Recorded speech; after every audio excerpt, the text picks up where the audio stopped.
Hello বন্ধুরা, কেমন আছো? আশা করি ভালো আছো, সুস্থ আছো। আমি তোমাদের অর্পিতা। আজকে তোমাদের জন্য নতুন একটা রেসিপি নিয়ে চলে এলাম, কচুরলতির রেসিপি। তো কচুরলতিটা কী করে রান্না করে, তো এরকমভাবে সুন্দর করে কেটে নিয়ে ছোট ছোট সাইজে ভালোভাবে 50% সিদ্ধ করে নিতে হবে। আর এখানে পরিমাণে লাগবে বড়ো সাইজে একটা পেঁয়াজ, 6টার মতো কাঁচা লঙ্কা চেরা, আর 7 থেকে 8টা রসুন থেতো করা। তো এখানে দেখো চিংড়ি মাছগুলো কেটে নিয়েছি, এগুলোও ভেজে নেবো। এতে লাগবে মানে কচুরলতির রেসিপিতে লাগবে। তো তার জন্য দেখো কড়াইতে দিয়ে দিলাম পরিমাণ মতো সরিষার তেল। আর তেলের পরিমাণটা একটু বেশিই রাখতে হবে, যাতে কষাই করলে ভালো লাগে। মানে এই কচুরলতিতে তেলের পরিমাণটা একটু বেশি দিলেই ভালো লাগে। তো এবার দিয়ে দিলাম কিন্তু পেঁয়াজ, আদা, মানে রসুন আর কাঁচা লঙ্কা এখানে দিয়ে সুন্দর করে এরকম ভাজাভাজি করে নিয়ে দিয়ে দিতে হবে যে 50% সিদ্ধ করে রাখা কচুরলতিটা ছিল, এখানে অ্যাড করে দিতে হবে। আর এই যে 50% সিদ্ধ আছে আর 50% কিন্তু এই কষাইতেই কিন্তু আমাদেরকে কচুরলতিটা রান্না করে নিতে হবে। সুন্দর করে নাড়াচাড়া করে কিন্তু রান্না করতে হবে। দিয়ে দিলাম স্বাদ অনুযায়ী লবণ।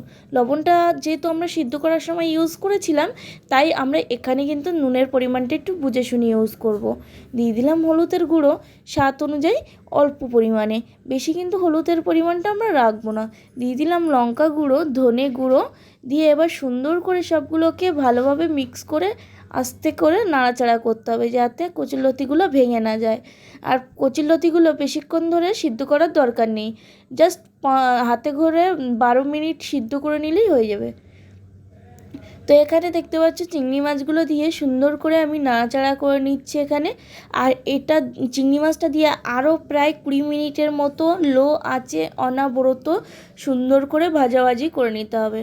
দেখো এখানে কিন্তু সুন্দর একটা কালার এসে, এই সময় কিন্তু আমি দিয়ে দিচ্ছি স্বাদ অনুযায়ী চিনি। যারা একটু মিষ্টির পরিমাণ কম বা বেশি করতে চাও করতে পারো। আমি এখানে আমার টেস্ট অনুযায়ী একটু চিনির পরিমাণটা বেশি ইউজ করেছি। তোমরা চিনি পরিমাণটা যে যেরকম মিষ্টি খেতে পছন্দ করো সেই অনুযায়ী দিও। এটা ঝাল ঝাল মিষ্টি মিষ্টি নোনতা নোনতা টাইপের হবে, তার জন্য দিয়ে দিলাম এখানে জিরে গুঁড়ো।